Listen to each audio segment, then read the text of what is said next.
Welcome back to another technical deep dive here in the debug zone. Today we're tackling a big question and breaking it down with insights from other users. Hopefully this clears up some misconceptions and helps you get the answer you need.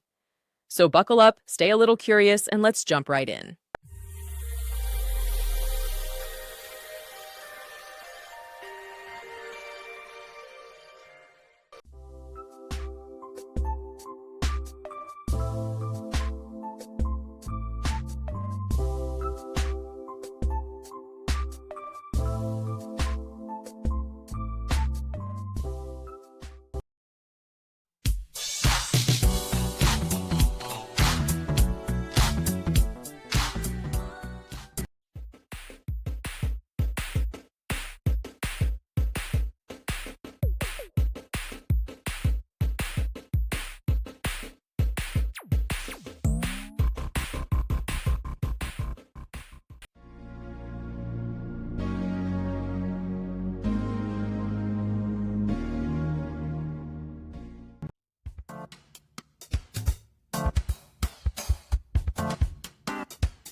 And that's a wrap.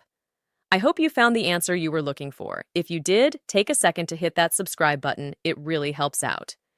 And let me know in the comments which solution worked best for you. See you next time in the debug zone.